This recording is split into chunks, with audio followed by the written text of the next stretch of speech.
Hey, what's up, guys? Doing another Shut the Fuck Up series. I brought that back this year. I'm not sure how often I'm going to do it. I guess pretty much when I get riled up about certain fighters and things they say and things they do. I did one on Keith Thurman already, and this one is going to be on David Benavidez, the now former two-time WBC super middleweight champion. That's 168. Still undefeated. But it's time for David Benavidez to shut the fuck up. And the reason I'm gonna lay down my attack on David Benavidez is because I'm really disappointed in that kid. You know, he is a fucking great fighter. I've been touting him since he beat Rogelio Medina Porky, when he beat him back about 2-3 years ago. I've been touting him ever since then.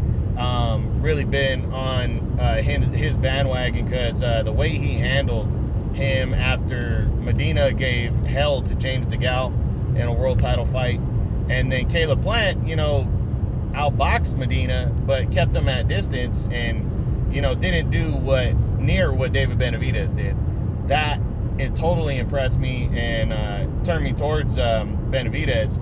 And I've been saying for the last couple of years that I think Benavidez, talent-wise, power, combinations, speed, youth, that this guy's going to be one of the pound-for-pound best fighters in the world as he gets better. He's only 23 right now, and the guy is just, he's lights out in terms of his talent. But, I'm almost throwing him in the same group as Gervonta Davis and stuff. For his just lack of focus and commitment to the sport. Davis more goes out there, and has Adrian Broner moments. See, I don't see that with Benavidez. I guess he had it once a few years ago when he first won the title back in 2017 when he beat Ronald Gavril in their first fight, in a fight that some people thought he lost, as he got knocked down in the 12th round. A lot of people felt he overlooked Gavril in a fight where he was pretty much, it was a layup to win the WBC title, which was vacant.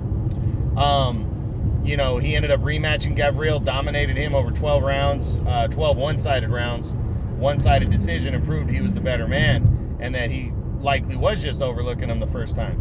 But then he had the positive cocaine test and got stripped of his world title. But then the WBC, the corrupt-ass WBC, named him the champion in recess, giving him the opportunity after his suspension to fight for the world title ahead of any mandatory challengers. He knocked out Jalen Love impressively in the second round on the Errol Spence Mikey Garcia card back in March of last year, and then followed that up in September when he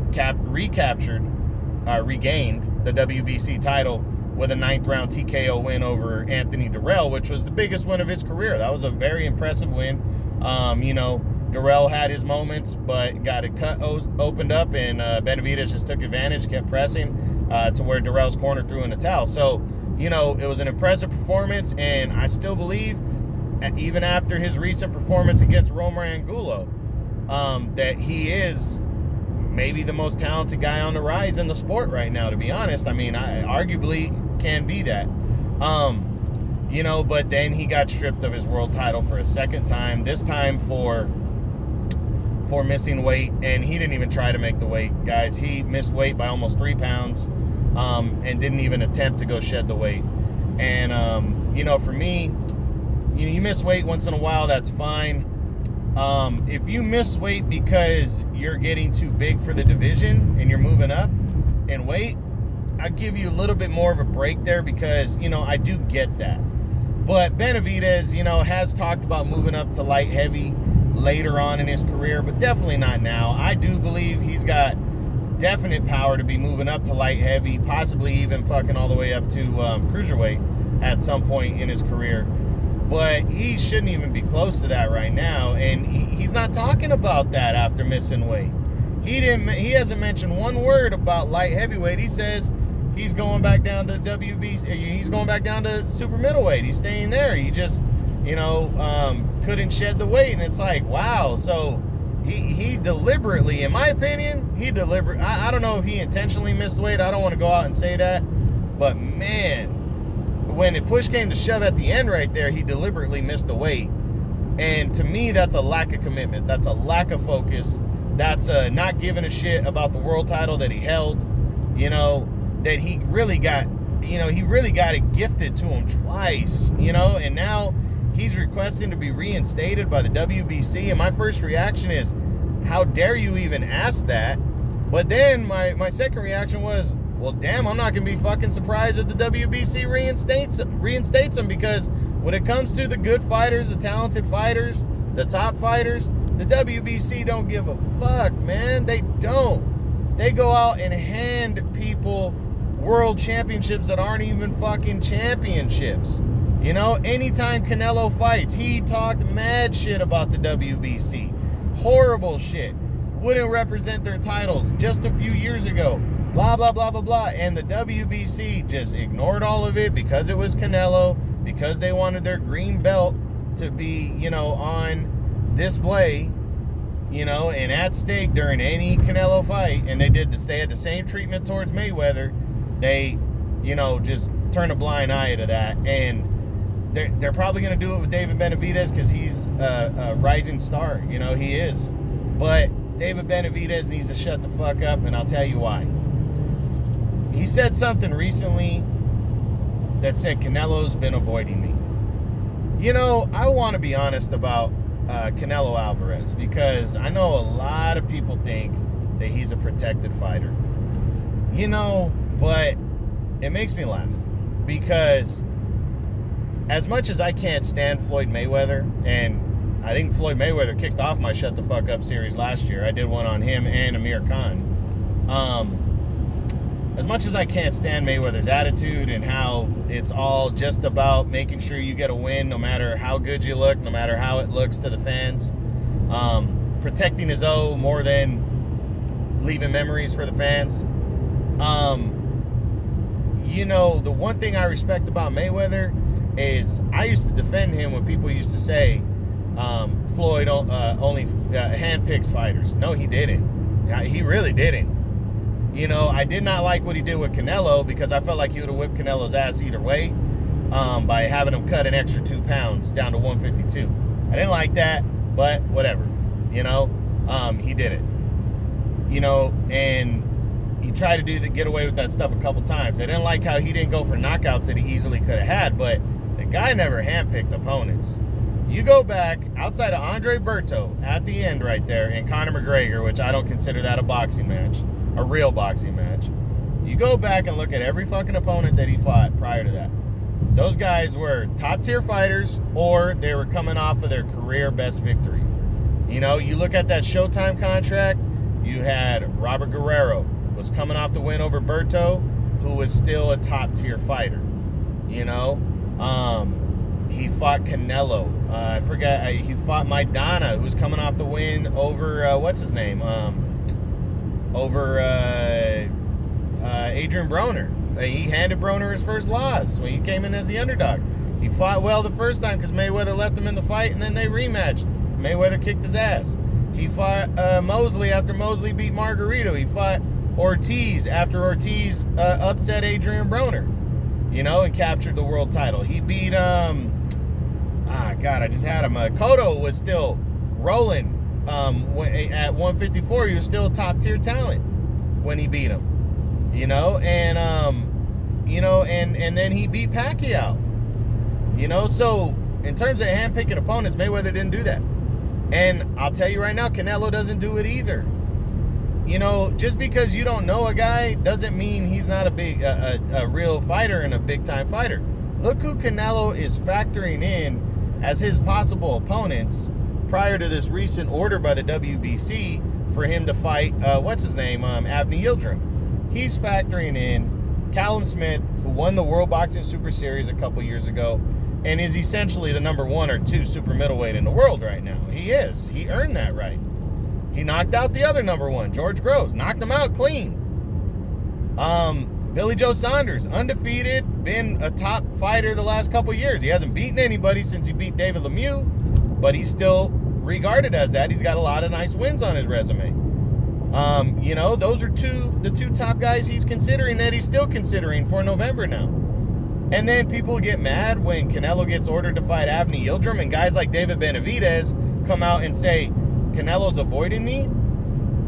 Why? How is Canelo avoiding Benavidez? Because I'm going to ask you guys this.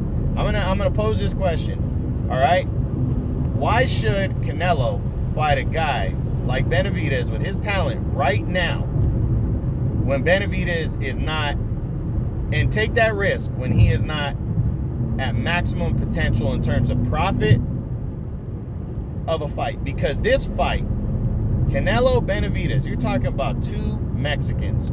That's huge. Benavidez needs to bring the Mexican market behind his back. He needs to go win some fights against top-tier opponents. That's what he needs to do. He needs to shut it down to where it's number 1 versus number 2 in the division at 168. And right now, Benavidez, I have him at number 4.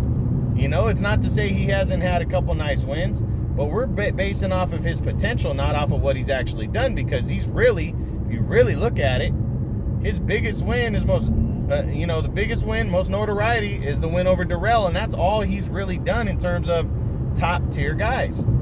You know, and Durrell was a good, solid fighter, but maybe a little overrated. He definitely wasn't as good as people made him out to be, I'll tell you that. Good, but not a special fighter. Benavidez beat him. He had a little bit of trouble, though. So, I'm not knocking Benavidez's talent or anything like that, but why should Canelo fight him now? Because you know what? When I was little, I gained this attitude when I saw that Legendary Night series on HBO. You guys should go back and watch all those. They're very good. But the fight between Sugar Ray Leonard and Tommy the Hitman Hearns, right? Okay. They wanted those two guys to fight. Sugar Ray was the money, cash king at the time, below heavyweight. And they wanted them to fight. And they kept saying that Leonard was avoiding Thomas Hearns. Well, what they were doing, though, is, and Leonard admitted it. He said, the fight wasn't big enough yet. I wanted it to be juicy, was the word that he used. And he didn't do what Mayweather did and avoided Pacquiao for 6 years and had those two guys fucking bickering the whole time. But you know what they did by waiting 6 years? That fight was the biggest fucking fight of all time in terms of money. Mayweather made something like $400 million. Pacquiao made $200 million. I mean, Jesus Christ. When they first posed the fight, when they were in their prime, Pacquiao Mayweather, that was, each guy was going to get a guaranteed $40 million each minimum. So we're probably talking maybe $60 million for both of them. You know, at the end of the day, pay-per-view, attendance, all that bullshit, you factor all that in, we're talking $50-60 million. They made how many more times than that by waiting? Now, I don't like that they waited so long. They weren't in their prime, but they were still considered the top two guys pretty much. I mean, you could throw Crawford in there at the time and all that, even though he was still, but he wasn't even in the division yet at 147. So you could argue a couple other guys, but for the most part, these two guys were the top two guys, and they fought. It wasn't what we thought it was going to be, but you know what? I'll tell you right now, I'm going to save some suspense for you. Pacquiao 6 years before still doesn't beat Mayweather. Mayweather beats him the exact same way 6 years earlier. You know, you guys don't like hearing that, but it's the truth. Pacquiao versus Mayweather, it don't matter when they fight, Mayweather beats him exactly that way. Because Mayweather's not going to engage. He's going to pick him apart. He's a great counterpuncher and a very defensive fighter. He rarely gets hit by more than one punch at a time. And he's just overall, he's going to beat Pacquiao every time, in my opinion. 10 out of 10 times, he's going to win. It's not even going to be close. You know, so that being said, you know, I'm just talking about avoiding fighters. And, you know, and Benavidez making that statement. You know, why should Canelo take the risk that Sugar Ray Leonard didn't take? And when Sugar Ray and Tommy got in the ring, they were the two best fighters in the world. And they fought for the world title. It was a great fight. They maxed out money. And Leonard still beat him. And you know what? Right now, I still think Canelo beats David Benavidez. And Canelo's got plenty of time to fight a guy like Benavidez. And on the flip side, Benavidez got plenty of time to prove that he's worth fighting. And build that fight, though. You know what I'm saying? I mean, don't call Canelo out and here's the thing. You can call Canelo out, but don't call him a little bitch or something like he don't want to fight. Canelo's the pound-for-pound best for a reason. The only reason why people even argue that between him, Lomachenko, and Bud Crawford is because Canelo has the better resume. That's why he's my pound-for-pound king right now. I think Vasily Lomachenko and Crawford, maybe overall, are more talented, but not by much, because Canelo's talented as fuck too. So that's what I'm saying, guys. Canelo needs to get a little bit more love, and Benavidez needs to shut the fuck up, plain and simple. You know? So that's it. That's my David Benavidez shut the fuck up. And I hope you guys enjoyed it. All right, True Boxing. You've been here with the truth.